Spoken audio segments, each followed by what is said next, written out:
Hello and welcome to Crossfire, the show that dives into the heart of global conflicts, where nations collide, alliances shift, and lives hang in the balance.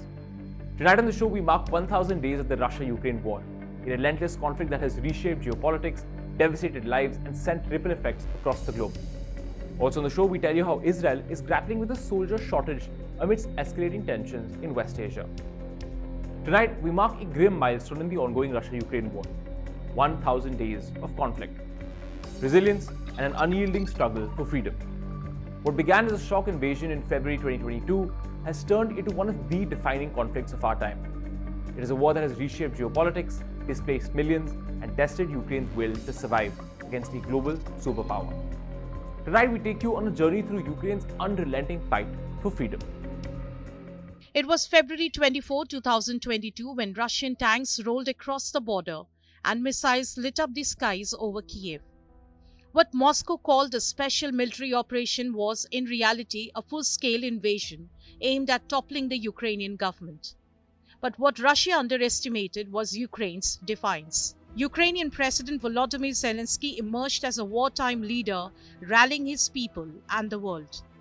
His speeches went viral, his defiance inspired global leaders, and soon Ukraine became the symbol of freedom in the modern world.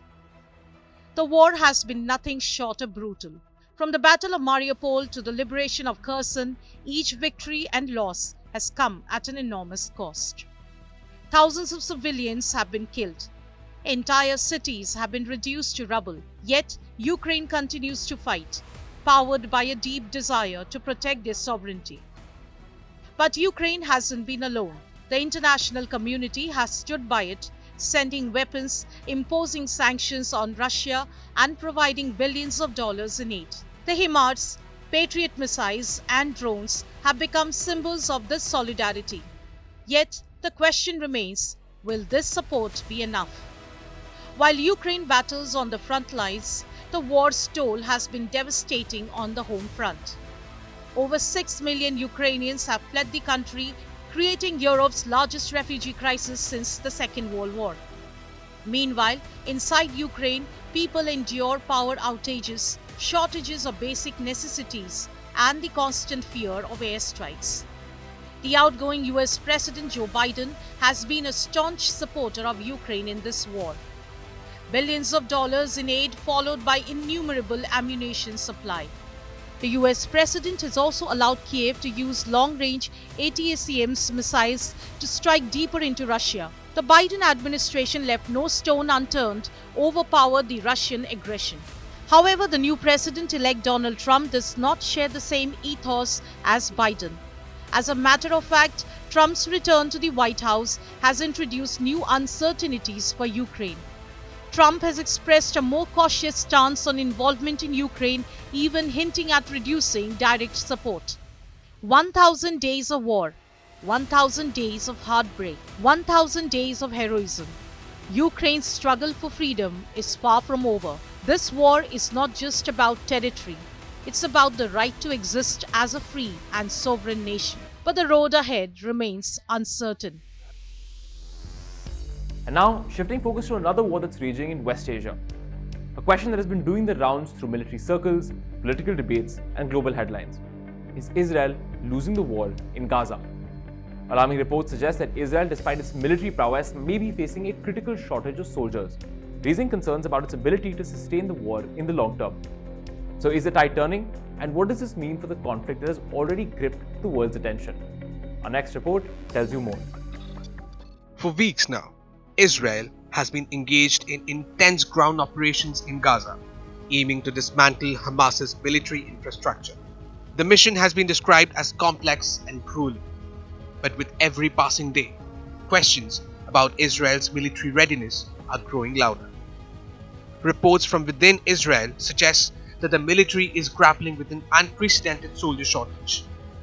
From October 7 last year till now, nearly 783 Israeli soldiers have died, with as many as 12,000 soldiers are nursing their injuries. The unsettling truth is, this death count might be even more than what's reported. Moreover, amongst the injured, around 140 soldiers will need aid for something as routine as walking in the future. Additionally, in order to control the staggering numbers, Israel is offering various incentives to recruit mercenaries in its army.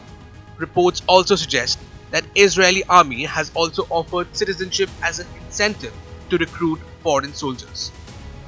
But the issue isn't just the number of soldiers, it's the sustainability of the grueling operations. If this drags on for months, Israel's military machine could face serious logistical and human resource challenges. Internationally, Israel's war on Gaza is drawing intense criticism. Protests have erupted in cities across the globe, with demonstrators calling for an immediate ceasefire. At home, Israelis are divided. While some strongly support the military campaign, others are beginning to question the cost, both human and political. So, is Israel losing the war in Gaza? The answer depends on how you define victory. Militarily, Israel remains a formidable power, but the challenges of sustaining this campaign are mounting. Politically, the war is testing alliances and domestic unity. And on the human front, both Israelis and Palestinians are paying an unbearable price. War, as history has shown, rarely offers simple answers.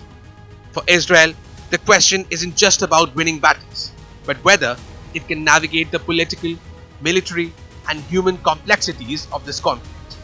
And for the world, it's a grim reminder of the devastating cost of prolonged wars. Let's now turn our focus to a high-stakes geopolitical flashpoint involving Iran's nuclear ambitions. Tensions are soaring in West Asia as fresh revelations emerge about a daring Israeli airstrike last month. The attack that may have derailed Iran's nuclear ambitions. The target? A shadowy facility deep inside Iran, long suspected of conducting nuclear weapons research. So, could this onslaught by Israel be a game changer in the race to curb Iran's nuclear activities? Or is it simply setting the stage for a larger confrontation? Our next report decodes this for you. Newly uncovered details are shedding light on an Israeli airstrike last month targeting Israel's Spartan military complex, specifically a facility known as Taliban 2. High-resolution satellite imagery reveals extensive damage to the site, which, according to US and Israeli intelligence, was being used for nuclear weapons research. But here's where it gets more serious. This wasn't just any military site. Taliban 2 has a controversial history. It was reportedly part of Iran's amidst nuclear program, which Tehran claimed to have shut down back in 2003. Yet, intelligence reports suggest that activities at the facility had resumed. This includes explosives testing and computer simulations tied to nuclear weapons development. The US had already issued a stern warning to Iran in June, demanding an end to these activities. However, surveillance indicated that research involving plastic explosives, key components for triggering nuclear devices, was ongoing. The Israeli airstrike. Officials say that the Israeli airstrike was aimed at disrupting these efforts. Since Taliban 2 was not part of Iran's declared nuclear program, acknowledging the attack could implicate Tehran in violating the Nuclear Non-Proliferation Treaty. That leaves Iranian officials walking a precarious tightrope, unable to publicly address the strike without raising further suspicions. Now, Iran insists that its nuclear program is purely for peaceful purposes. But Western officials argue otherwise, pointing to the strike and mounting intelligence as proof that Tehran's ambitions may go beyond energy production. With Iran caught between secrecy and scrutiny, and the international community demanding answers, the stakes couldn't be higher. What happens next, whether it's more strikes, diplomatic breakthroughs, or escalating tensions, will shape the future of this region and beyond. India has reached a groundbreaking milestone in defense technology, successfully test firing its first ever long-range hypersonic missile. This remarkable achievement positions India among the select few nations with this advanced capability, promising to redefine the dynamics of modern warfare. To unpack the strategic implications of this game-changing development, I sat down with retired Lieutenant General P.R. Shankar, a renowned defense expert. From the missile's cutting-edge technology to its potential impact on India's defense posture, here's an insightful conversation on India's hypersonic missile test that you won't want to miss.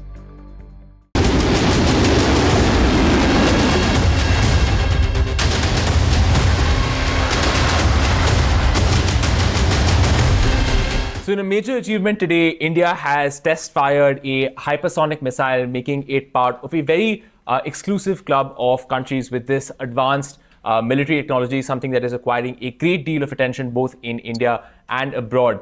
Joining us now to explain the implications of this test, what it means for India's military capability, is, of course, Lieutenant General P.R. Shankar, someone who has been the Director General of Artillery for the Indian Army, is currently a professor in the Aerospace Department at IIT Madras. He runs Gunner Shot, which is a YouTube channel on security and defense and strategic issues, and someone who in his army career was associated with the Agni and Prithvi missile tests as well. General Shankar, thank you so much for joining us. Could you begin by explaining to our audience very generally the importance of this test of this hypersonic missile? What does it mean for India and its defense capabilities?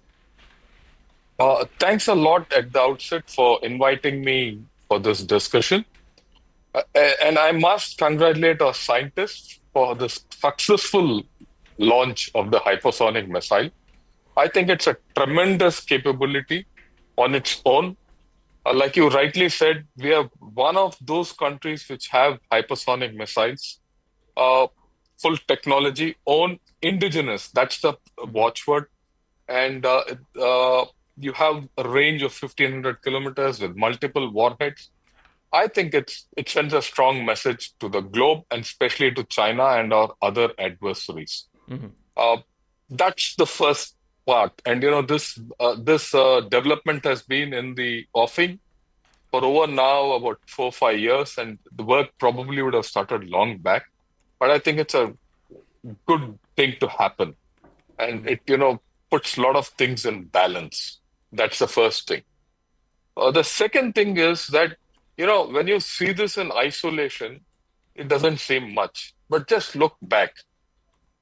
Very recently, we also conducted the Pinaka missile system, the guided missile system. Mm-hmm. And France is now willing to buy it, or rather looking at it very seriously. And this missile system has been fired, as I understand, in altitudes also very well. Earlier in the year, we fired the Agni 5 with MIRV capability, multiple independent re-entry vehicles. And then we also fired the LACM, that is the Nirbhay subsonic cruise missile. So what has happened in the past 1 year? You have enhanced your technological capability manifold. And don't forget, there are other things also which have happened together. Like you commissioned Arigat, your second nuclear sub, which is part of your triad. So when you look at it individually as this event of a hypersonic missile firing, it is fantastic. But when you look at it as a whole package, in the past 1 year, there's a huge capability enhancement. Mm-hmm. Technology. Technologically, we keep saying, no, we don't have technology X, Y, Z. But I think this is a mark that we are well up on missile technology and related technologies, because missile technology is just not one technology. It's propulsion, guidance, material, 3D printing, the works, right. AI. I'm sure a lot of AI has gone into this. Mm-hmm. Right. Now, if you look at outside the space of weapon manufacturing and things like that, just look at it a little more. In the past 1 year, your infrastructure on the border has gone up. You opened the Sela Pass, then the Atal Tunnel.